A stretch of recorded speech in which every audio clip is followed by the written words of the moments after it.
I don't know if anybody like did any like reconnaissance about the yarn that we are exploring this month, but we promised that we'd take you on a world tour of breeds and yarn fibers. So um that's what we're doing. Last installment we started with Polypay, which is an American breed, and we are now traveling down to South America for the Punta Arenas wool. So Punta Arenas is, I'm just going to say right out, it's not a sheep breed. If anyone went trying to find it like I did, you know, it's not a breed.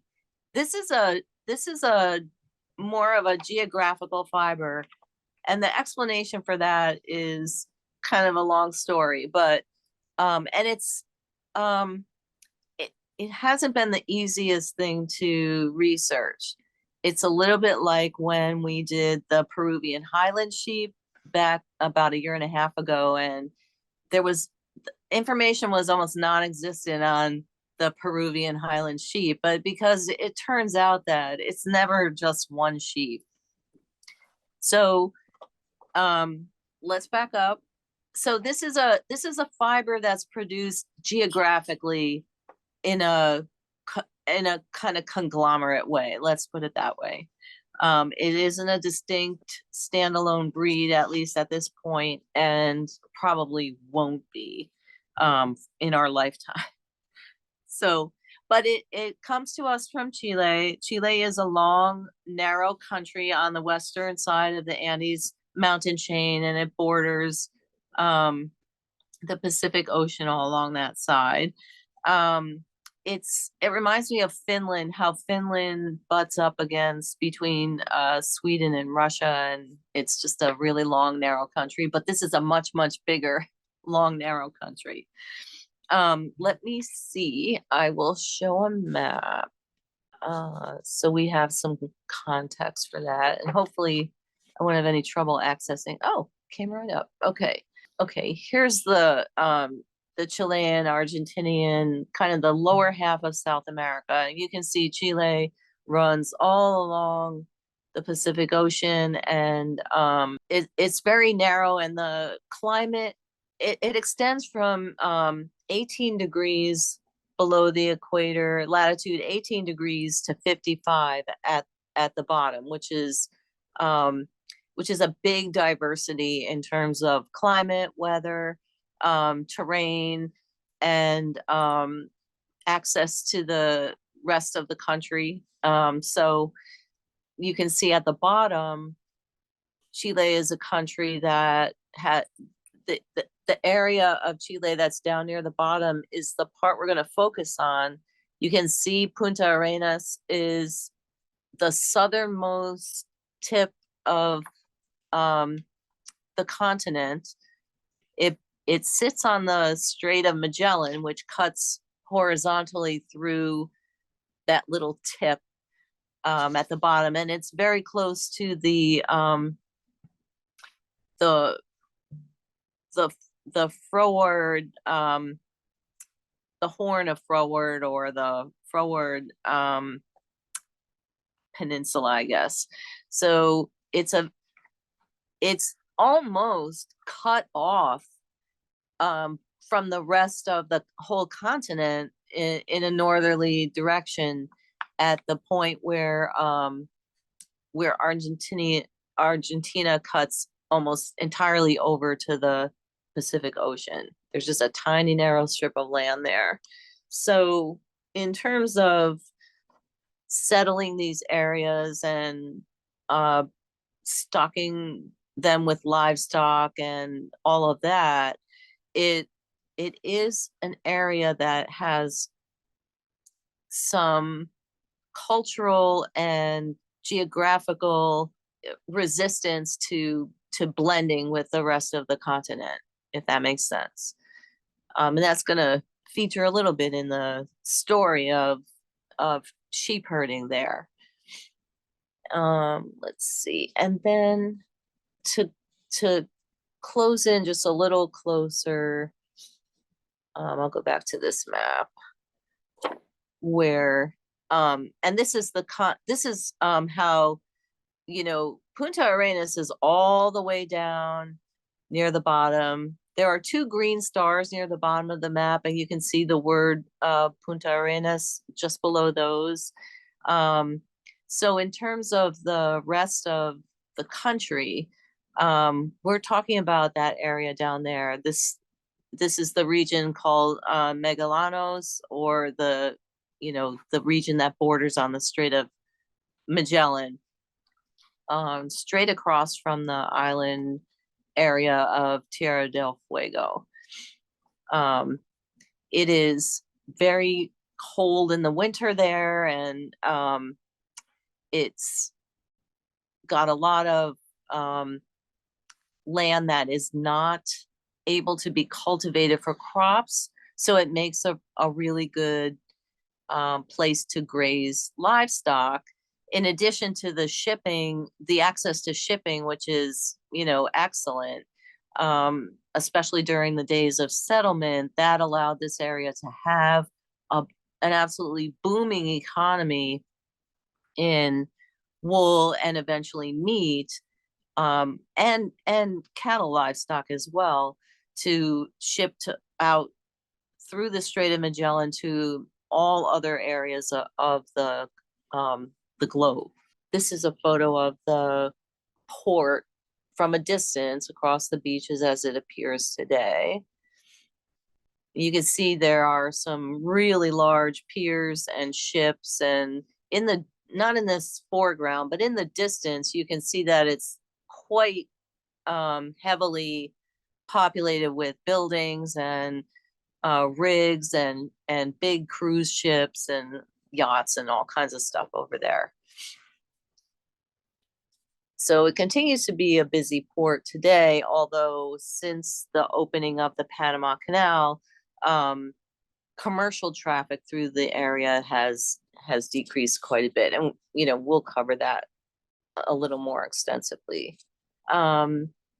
This is an antique photo of a sheep drive, and you can see that we're talking about a level of sheep herding that far exceeds some of the specialty wools that we cover in Barn Box from more specialized smallholder sources. These are areas that are producing tons and tons, thousands, tens of thousands of tons of wool even today. So the size of the herds are just huge and almost impossible to for me anyway, almost impossible to get my head around. There's one more. Oh, here we go. This is an even better photo. I love this photo. It's got so many sheep in it that they're just blending into the mountains behind them. And even through that little gap in the mountain, you can see that there are more coming. So it's just a literal sea of. So Punta Arenas exists in the Patagonian ecological region, and it's a city, like I said, located on the Strait of Magellan, a few miles from Cape Froward, and it is the southernmost. Cape Froward is the southernmost point of the South American mainland. Punta Arenas is one of Chile's most important ports. It has many. You could see in that area curving around the Cape that there are all kinds of little inlets and harbors and places to bring boats in and out. But this is one of the most important ports because it was one of the earliest settled, and it's in its European influenced architecture, museums, and cemetery kind of hearken to the time when the city had a very influential past, when the Strait of Magellan was the main route connecting the Pacific and Atlantic Oceans before the Panama Canal opened in 1914. Punta Arenas is the ancestral home of several indigenous peoples, and I'm never going to say these correctly, but um, Aeonican people, which populated the more inner inland areas. The sorry, I lost my place here. The Kawaskar people who inhabited the coastlines, and the Selknam people to the south in Tierra del Fuego, so island people.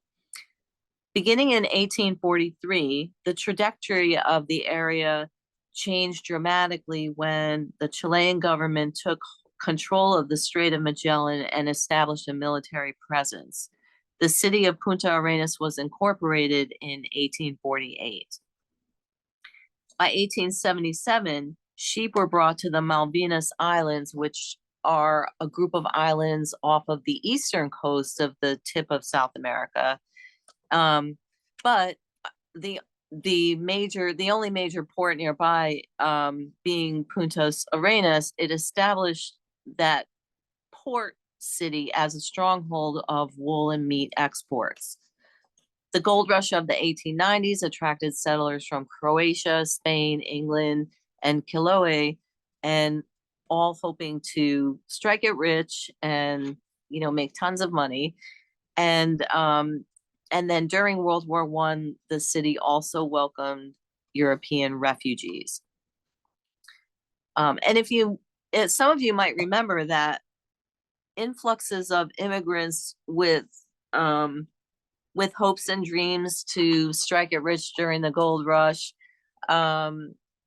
also affected populations in New Zealand and Australia, and in California as well, that brought sheep herding with them as a background kind of backup career to striking it rich in the gold mines.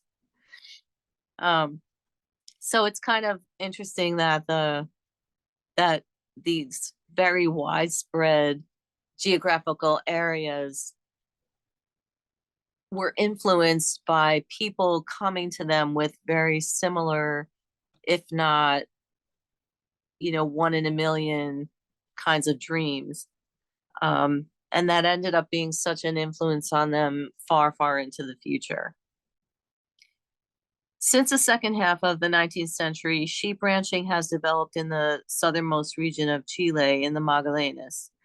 Large land concessions by the state and an important commitment from private companies allowed the accelerated growth of the sheep industry, and they are now an intrinsic part of the local culture and economy.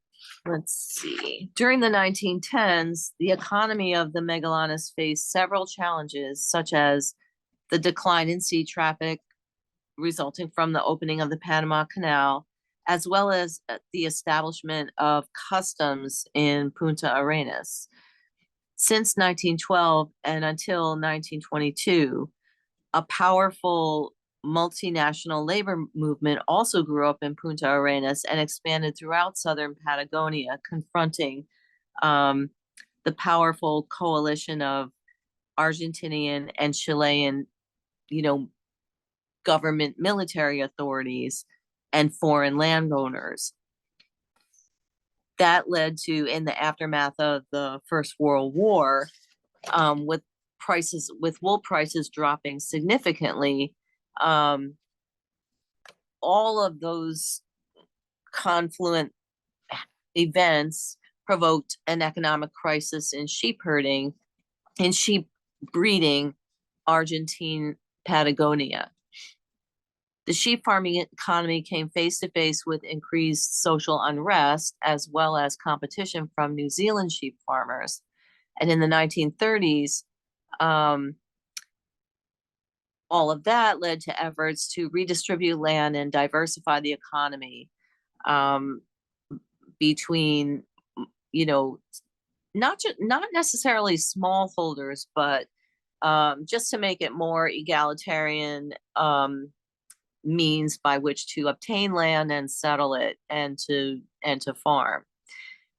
Also at that time, in an effort to diversify the economy, oil began to be extracted in the Strait of Magellan, effectively ending the region's dependency on sheep farming for the local economy. The geography of the Megalones is largely dominated by natural rangelands, and those areas are used mainly for grazing because they can't be cultivated. This was an adequate location for extensive sheep production when wool was a commodity of worldwide importance, because raising sheep for wool doesn't require the richness of grass and water that raising sheep for meat does. So if you're raising sheep for meat and milk, you need to be providing them with a much more nutritious diet and paying a little bit more attention to management of your land to make the most of it and to be able to not overgraze any one area. So there was a little bit of a as the world turned away from wool as a commodity and toward eating more meat, there needed to be also some development in the farming approach to managing lands and keeping a little bit closer eye on the sheep as well. So historically, wool was bought in bulk directly from the farm through private deals, but since the 1980s, the system has evolved into prices defined more by the condition of the wool and the fineness of the wool, as opposed to just, oh, it looks good, I'll buy your whole clip, that kind of thing. So what used to be landowners bringing wool directly to the ports, or someone coming to the stations buying the wool and landowners bringing it, or the buyer bringing it to the port to be shipped. Now everything is going through a more systematized co-op sort of system to standardize, to be able to test and collect a standard fineness of wool or standard quality of wool to ship out to the global market. Almost the entire wool crop from the region is exported to the global market, but that said, exportation from Megalones has decreased from 13,000 tons 50 years ago to 5,000 tons in the 2017 season. Prices for wool, however, have trended upward. So many farms are able to increase profits while still decreasing the tonnage of wool. Another thing that affects the tonnage of wool is the fineness. So many stations are producing finer wool that weighs less and more of that, so that they're actually increasing their profits by 40 to 50% just by changing the makeup of the wool that they're exporting. And that's obviously more efficient, not just for them, but for the global ecology as well. In the Megalones region, sheep are run extensively in herds of more than 4,000 animals per farm. So Chile boasts an estimated total of 3 million sheep, with 65 of them concentrated in the Patagonia region. And they produce 72% of the country's meat. Breeding season is in the fall and lambing is in the spring. The extensive management system with very low inputs, low human intervention, and changing annual climate conditions leads to some erratic breeding and results. Winters being very cold with frequent snow, the shearing and lambing usually takes place in the late spring and early summer months. So that's a little bit of a background of the whole of the microclimate and the macroclimate and the context by which they fit into the continental picture of wool and meat production in South America, in Chile, in South America. The first sheep were introduced to South America in Chiloé in 1568 by Spanish conquerors. And without any backup data, it's assumed that they were representative mix of breeds that existed in Spain at the time. It appears that the Merina type had was obviously the star, the gem of Spanish agricultural systems at the time, and we've discussed that extensively in the past. So that breed was brought to Central America along with the Chora type, which is which was a coarse wool used for rug making and other kind of household and industrial wool products. So both ends of the spectrum were brought at that time to Central America and then distributed down into South America through the following decades from the mid 1500s.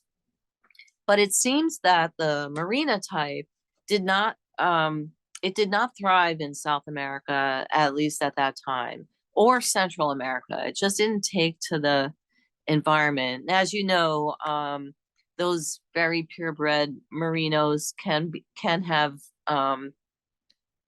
delicate. They had very wrinkly skin. They had shorter bodies than they do now. The fleece is very heavy. So in the more tropical northern parts of South America and Central America, tropical heat and insects and things like that probably were some of the reasons that the Merina sheep didn't do well. And then the extreme cold in the southern part of South America in the winters probably didn't agree with them either. They also need a very rich diet, and as I just said, the grazing lands in the Patagonian region at least are not, super rich in nutrition. So the Chura sheep though fared very well, and they were brought to the Chiloé archipelago, the southern tip of South America, and since then, and we call them the Chilota sheep. So the Chilota sheep have been physically and reproductively kind of isolated by the geography of the area, and so evolved directly from a genetic pool which originated with the actual Spanish sheep breeds, and have maintained even to this day a fairly undifferentiated genetic profile. The largest number of sheep breeds in Chile today are Corriedale, Suffolk Down, Romney Marsh, and the Chilota. Corriedale was introduced in the 1800s. Suffolk Down and Romney Marsh arrived in the early 1900s. And those four breeds have a significant, founder effect, or as foundation flocks, because they descend from a reduced parental population introduced by Spanish conquerors and by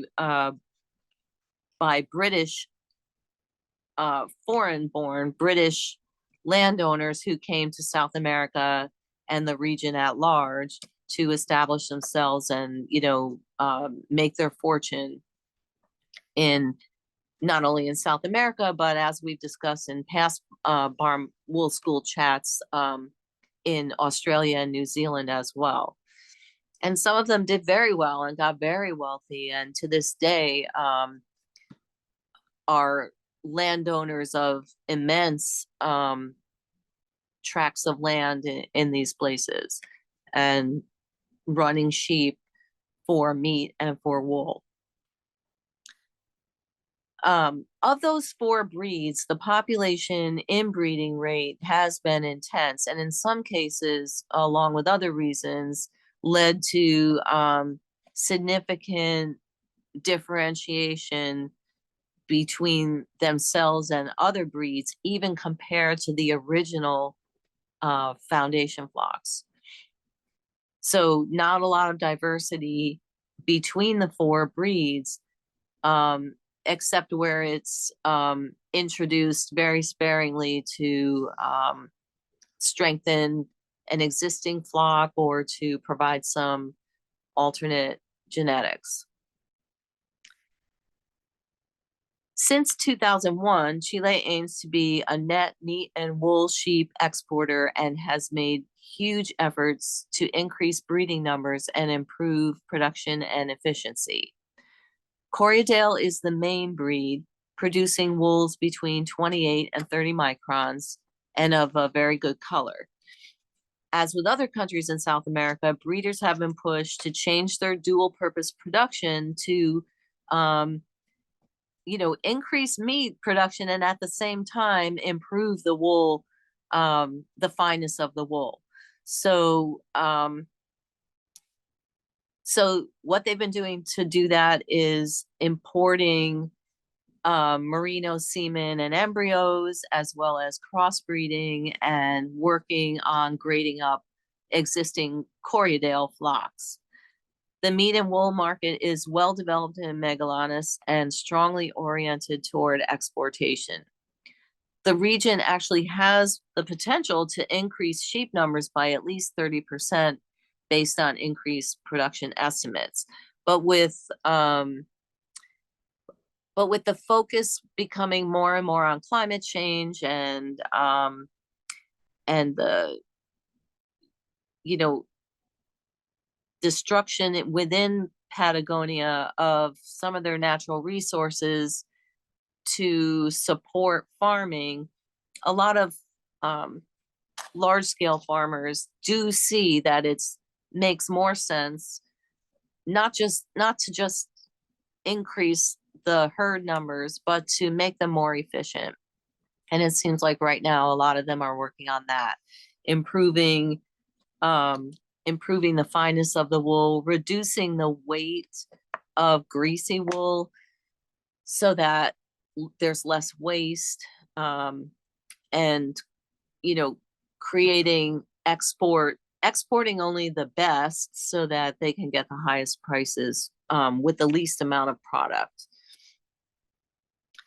Corriedale represents 55% of the regional stock just as a purebred alone, and that doesn't even count the crossbreeding that's beginning to occur. But some operations are introducing different merino types. There are actually a lot of merino types used in this area, and I won't go into all of them because they don't have romantic names that you would remember, but we're talking about like MPM and 4M. These are the names assigned to these various strains of merino sheep that are specifically bred as modern breeds to improve on the traditional merino type and make it stronger and more tailored to what's available food-wise. So interestingly, breeders are getting into, especially in this region, producing sheep that will feed on what's available, as opposed to tailoring, ripping down rainforests um, and ruining natural resources to provide food that is tailored to the sheep, if that makes sense. So there's some of that going on, which if it can be done is a great thing. Um, and using systems for irrigation and monitoring irrigation that just cut way down on how much resource it takes to produce um, the meat and the wool that they're exporting. Um, and just like in many places we've discussed, the increasing value of meat in the total income of a sheep business is ever escalating in comparison to the wool. But that said, wool has is starting to become more valuable, not compared to meat, but more valuable than in the recent past. So there is some incentive to producing um, lovely fine wool for the global market. And it kind of begs the question: does does our appetite for wool was our appetite for wool influenced by what was available to us, and is it possible to increase our appetite for wool as the feel of it improves and the durability of it improves? And I imagine it's all tied up with technology too. Our ability to um, make wool more, our use of wool more sustainable through technology is improving along with the feeling of the wool itself, the quality of the wool itself. So that's all the kind of geographic and kind of economic um, basics about the region. You can dive way more deeply into the political background and the importations of specific kinds of sheep, but the basic framework is in that the sheep industry has developed over the last 175 years and has has gone through several stages of being sheep for meat versus, well, beginning with sheep for wool, which was the most important commodity in the mid to late 1800s, shifting more to meat in the 1900s, and continuing on that trajectory into the 2000s. But the desire and appetite for natural wool is definitely on the rise, and is good news for sheep herders in this area. So how do we get to this Punta Arenas wool? Like, what is it, and what are we, how did it come about?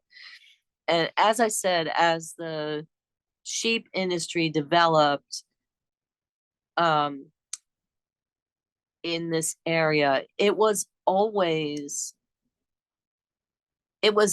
almost always of high demand to have the wool shipped, be brought together and shipped in large quantities. That it's going out by ship to faraway places.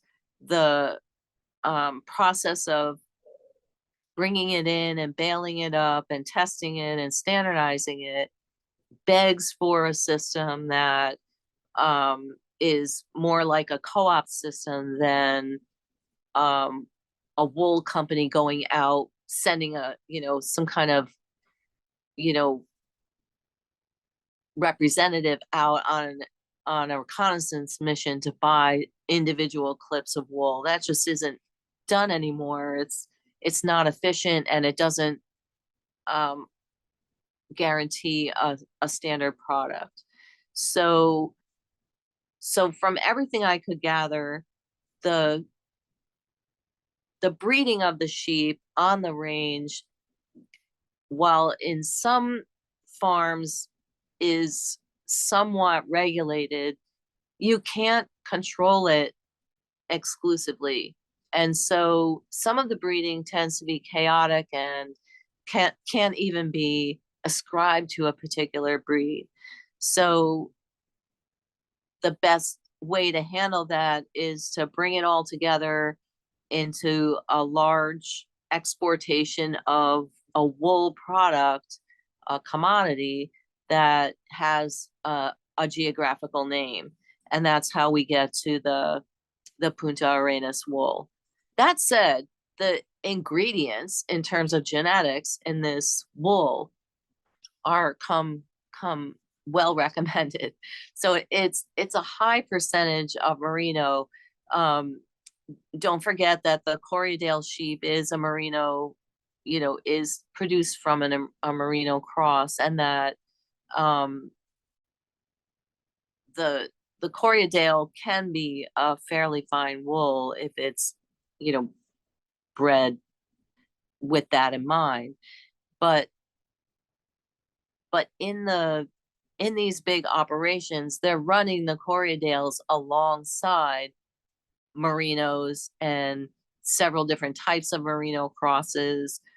Um, they're if they're using artificial insemination, they're getting semen and embryos from Australia and New Zealand. Although I did read that for whatever reason, importing semen and even embryos doesn't have a great success rate in this region, whether it's so the failure rate of that of an AI system is fairly high. So what they try to do instead is either import sheep, stud sheep, or rams, and or bring in, or get some results with semen, and then very quickly get to the point where they're inbreeding in their own herds as well, which is what leads to this very distinct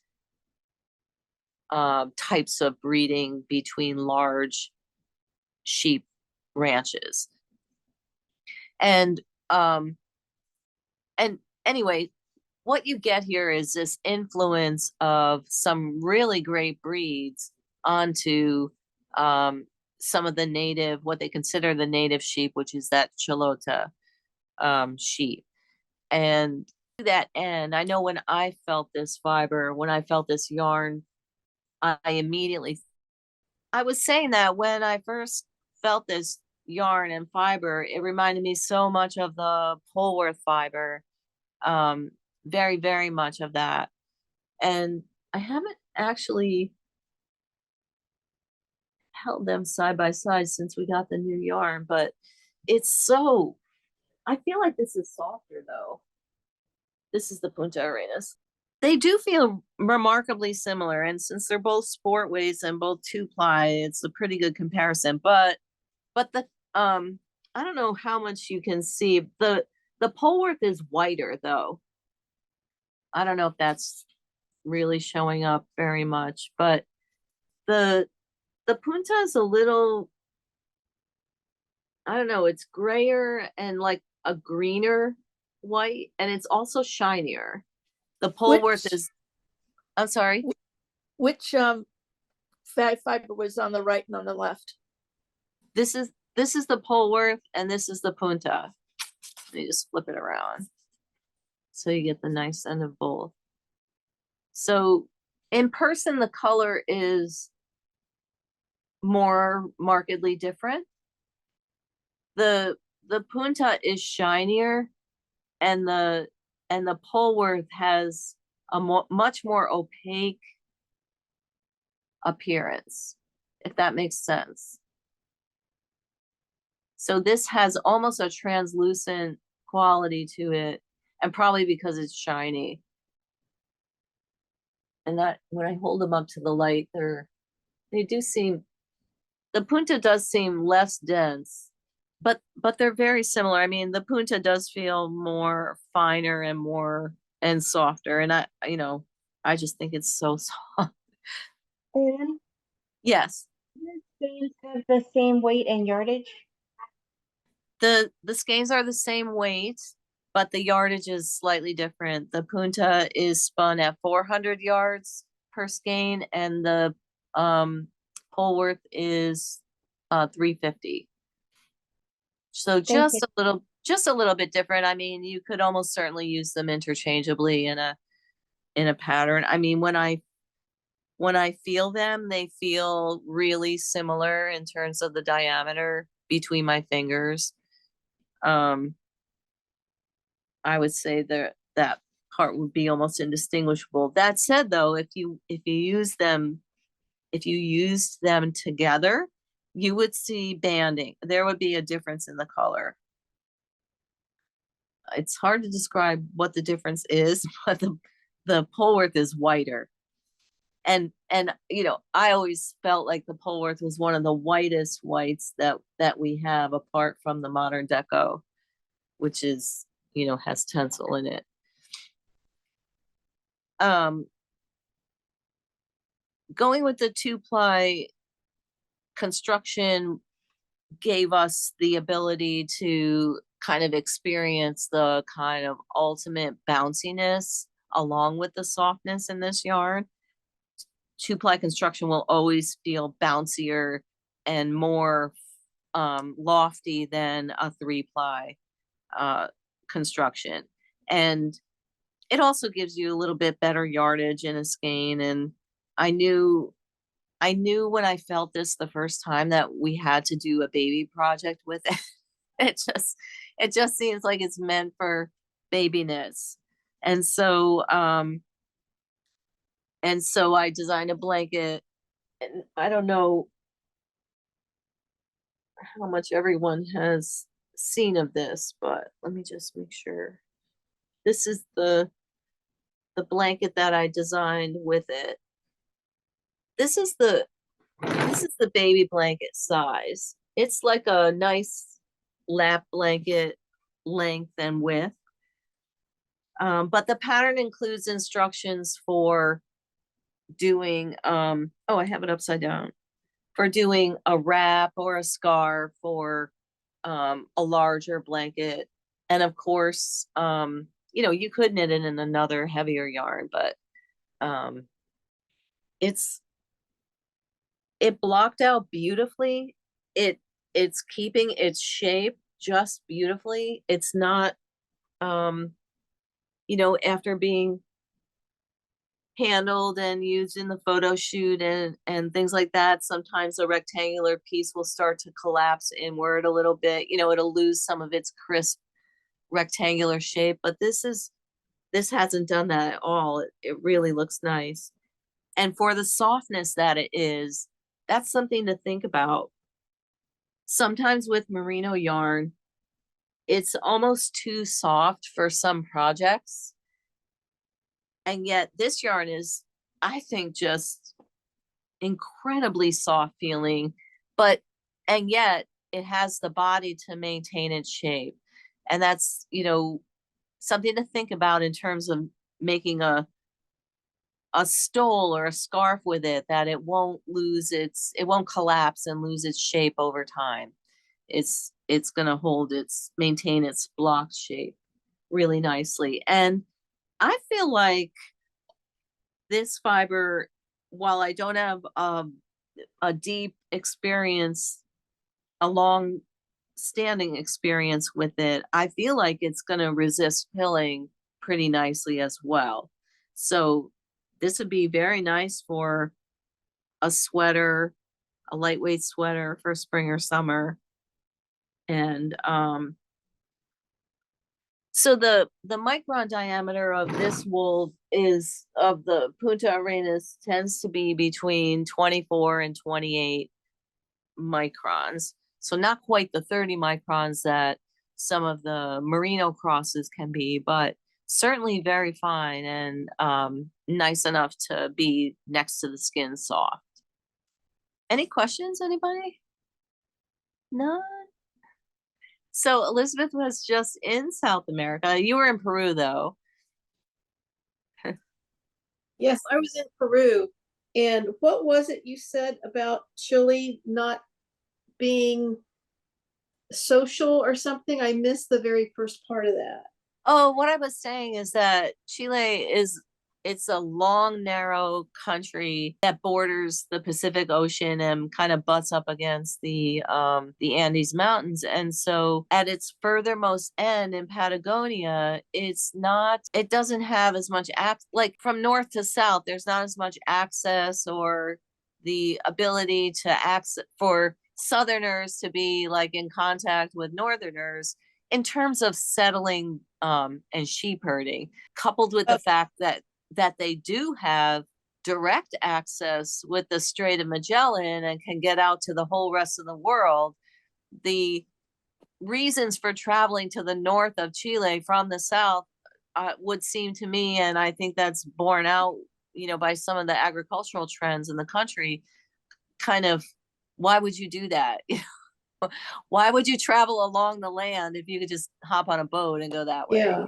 Well, one thing about in Peru, any guide that we had, they always had some sort of slanderous mark to make about Chileans. They never they did not really care for people in Chile. So Mhm. it was kind of interesting.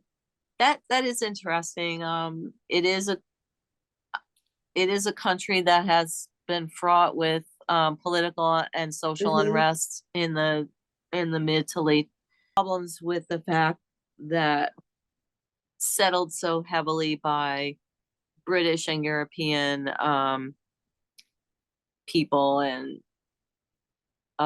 lots of governmental interference in what should be sort of local issues. And so, you know, a lot of turmoil.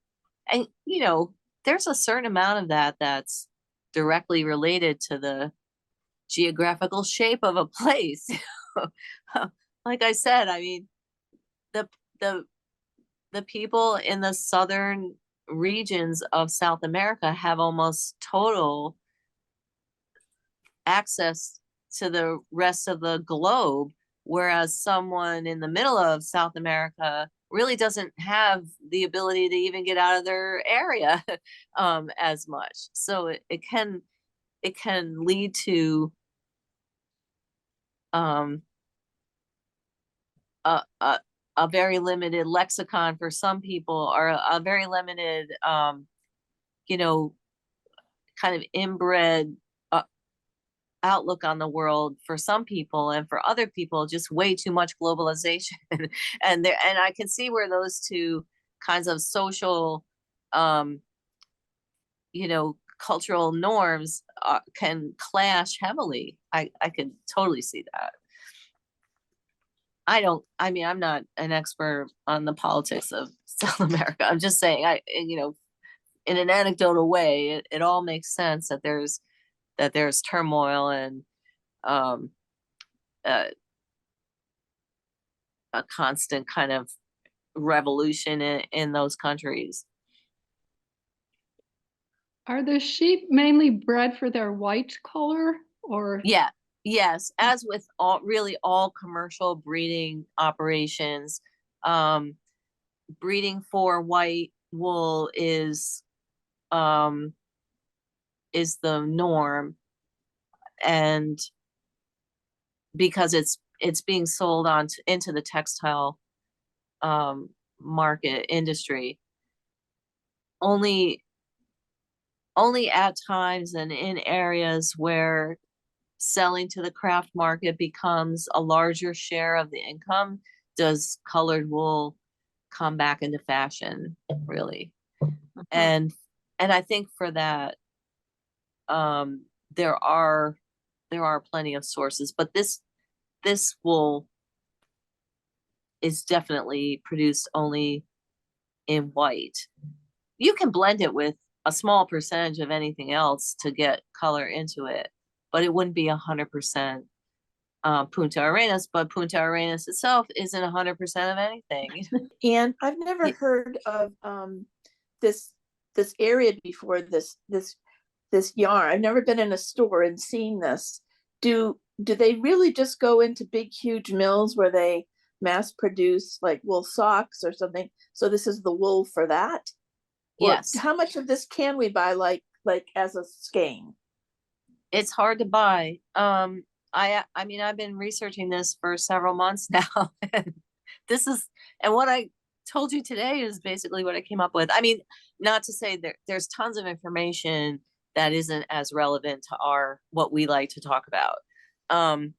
But this is going almost entirely into the commercial wool industry to be made into clothing, textiles, and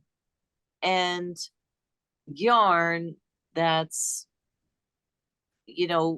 what you would find in the store as 100% merino or 100% wool yarn. So this yarn falls in a micron diameter of merino type wool, and so it can be labeled merino on the commercial wool market.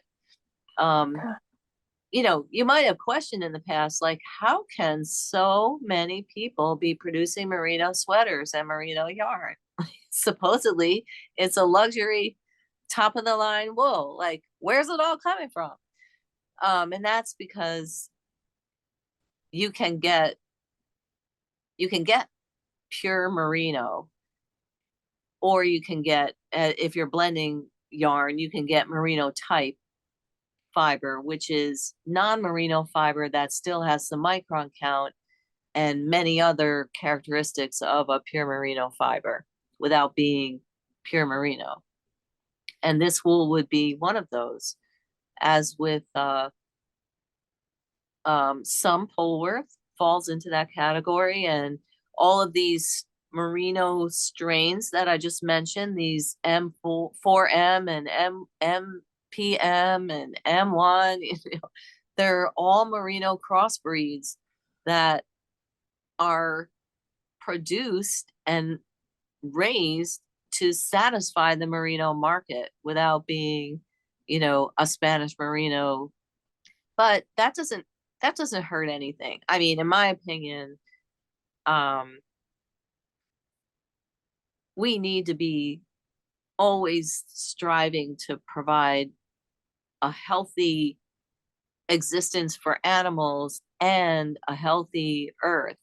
And so if crossbreeding and modern breeds are going to be better for those goals, then I'm for it. I do wish that in striving for those things, we can maintain some of the ancestral coloring of some of this wool, like Judy brought up, that it is kind of sad for us that colored wool gets shoved to the side in all of this. Unless you're a smallholder farm that specifically goes out of your way to find it, like Wendy in Australia, who went from one farm to another to gather one little lamb here and three little lambs there that were culled from their herds because they were dark colors, and brought them all back to her place to create a flock of dark Polworth. So, individually, you have people out there doing that. But for the commercial market, it's much easier if all the wool is the same color and if it's white. And that's what we have access to. That said, we only do one white yarn per year in Barn Box, if we do that many. I mean, we have every ability in the world to find really interesting, wide array of colors in the wool world to explore. So we're not starving for colored wool. We just always want all our wool in all colors, don't we, Judy? Anybody else have a question? So, If I wanted to do a baby blanket with cables, how would this wool knit up into cables? Well, it does have a really nice body. And so I was very happy with the cabled fabric that I swatched with it. There is a cable in this blanket, the bird motif, this one here. It has a Okay. cable, it has one cable cross right right in the middle. But I'm very satisfied with it. It doesn't overly flatten out. Um it stands out from the fabric. Um I found this fiber to be so soft that I had to reduce my needle size more than I thought to get a nice sort of a solid fabric that had even stitches. I wasn't looking for a dense fabric, but just something that where the stitches were not um uneven sizes or pulling too much or limp. So I knit this on size 4 needles. I think maybe was it 4 or 5? What does the pattern Four. say? 4. That's what I 4. thought. Yeah. I did experiment with size 5 needles, and if I was knitting an all over cabled fabric, I probably would have been able to stick with a size 5 needle for that, or maybe even a 6. But with the mix of open work and solid fabric in this blanket, I went with the size 4. Yeah, the Thanks. tighter you knit a yarn, the more puffy, the more proud the cables are going to be from the surface of the fabric.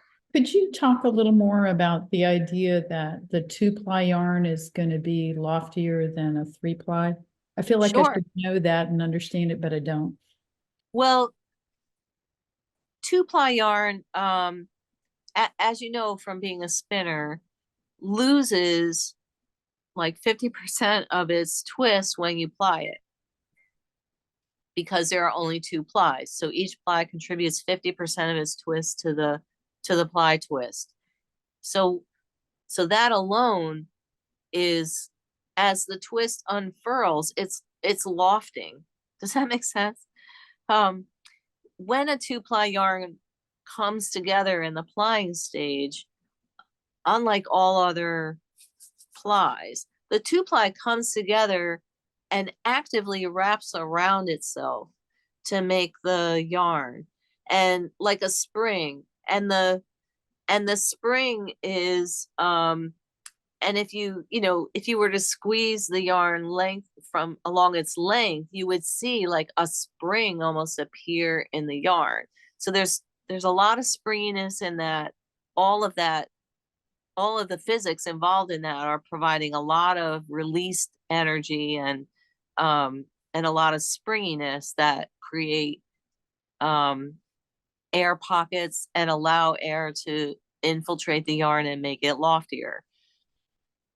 With a 3-ply yarn, you're creating more relaxed. The plies themselves are more relaxed because they're going to be losing, instead of 50% twist, they're only going to be losing 30% twist. So when you spin for a 3-ply, you can spin a more relaxed plies.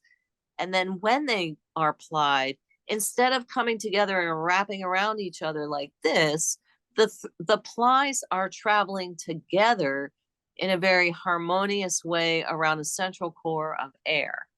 And so the resulting yarn is going to be much more focused on consistency and drape, as opposed to springiness and releasing energy.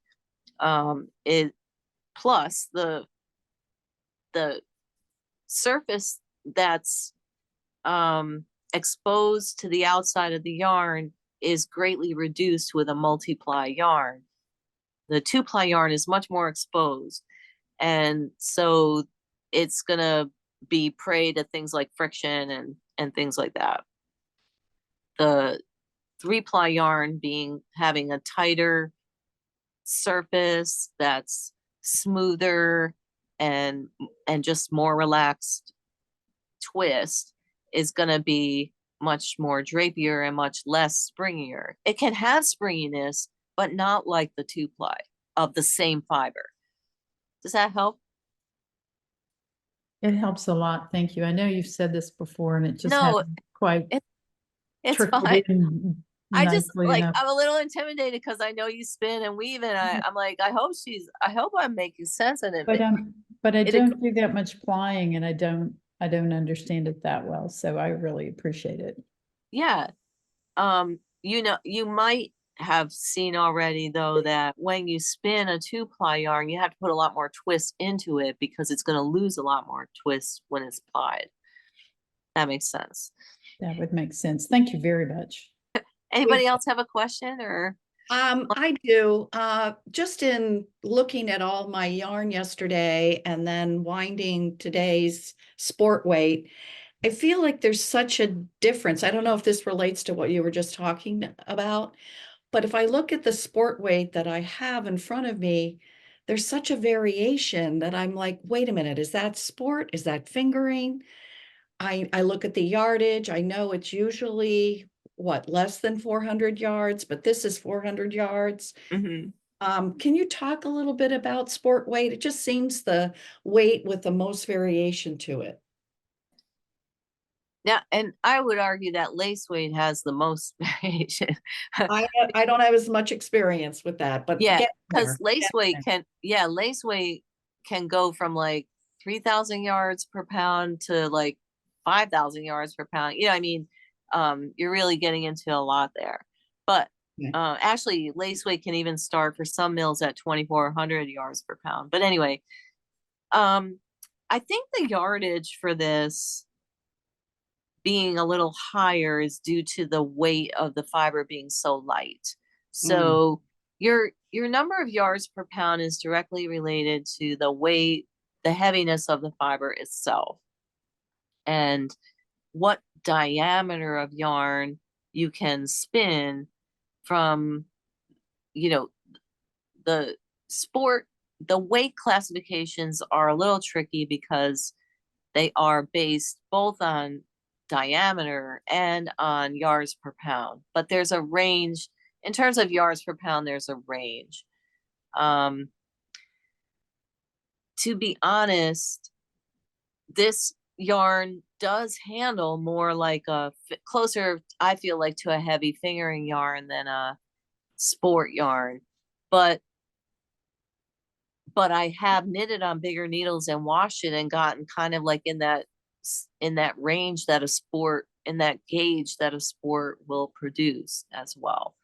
So the diameter is determined by the twists per inch. So like if you have some of the Polworth available and you lay the strand of the Punta Arenas next to it, you'll see that the number of turns per inch it's really similar. Like the angle, the twist angle on the yarn is really similar. In that way, they're almost undistinguishable from each other. So I think what you're seeing in terms of sport weight, and especially if you're looking at our yarns, is the difference between different breeds of fiber is going to be immensely important in the hand of the fiber. So the yardage being similar between, say, 350 and 400 yards, you're going to have like vastly different outcomes from a pure Shetland versus this Punta, but the Punta is fairly close to the Polworth because breed wise, they're very similar. You know, they have very similar parentage. However, the Shetland from the all the way other side of the world and a different terrain and all of that and different heritage is going to be really different feel and hand and even gauge in the knitted fabric. The gauge that you get with any one sport weight isn't so much related, in my experience, isn't as much related to the fact that it's labeled sport weight or that it has a certain number of yards per pound as the character of the wool itself. Is it hairy? Is it springy? Is it drapey, silky? What are those individual characteristics of the wool itself, and how do they influence, what ability do they have to influence the number of stitches per inch? So hairy yarns will make the stitches spread out more, so you'll have fewer stitches per inch with something like Shetland or Jacob or Finn, the Finn 2-ply. And you'll get a much denser compacted stitches per inch with something that's softer and finer and able to be condensed and smoother. And likewise, the number of plies is gonna change that as well. I always have to use smaller needles with 3-ply yarns than with 2-ply yarns because they're smoother and more drapey, and they need the support of a tighter fabric to make a dense, to increase the density. Whereas 2-ply yarns are almost like as much space as you give that stitch, it will blow up to fill it. And that's how I feel about 2-ply yarns as opposed to 3-ply yarns. With what you're asking, but the main thing would be the breed of the wool and the number of plies is my opinion on that. Yarn is, I always say, like when I teach my yarn class, yarn is a symphony of characteristics, and they're all like, change one little thing and you change the tune, it's just and there's the twist and the plot number of plies and the preparation method. Is it woolen? Is it worsted? What breed is it? What animal is it? Is it a blend? And your collection of different things is growing, and it just impresses me that you said that you have the ability to say, when I lay out my sport weights in front of me, I'm like, you go, girl. You lay those out and leave them there all week, and just try to notice all the differences between them, because it's Yeah. the differences between them that make them different. And but you can probably, within that group, you can probably make a couple subgroups of the ones that are Yes. smoother and softer, and the ones that are hairier and more sturdy and like that. Yeah. It's so fascinating. It's what, have anything? Well, I just want to add that I have a lot of yarn. I was going through it the other day and I was thinking, oh, Geeka, you have way too much yarn. Why are you doing this barn box thing? And then, we come and discuss all this, and I get excited about what I'm learning, and also excited about going back and experimenting some more with the yarns that I have. So thanks. Yeah, I feel like, even if I mean, if you're truly really interested in where your product is coming from and what's so interesting about it, and how do we participate in the wool industry, if you even just took your skein every other month and made a hat, that would be a great way to compare the wools from one time to another, as well as just feeling the skeins next to each other, that you made this swatch and it ended up being shaped like a hat. And that allowed you to flow the yarn through your hands and really experience it and be like, oh yeah, I get it. I really do hope that lots of you do use your yarns that you get every other month, because it really drives home some of the points that we discuss in the wool school.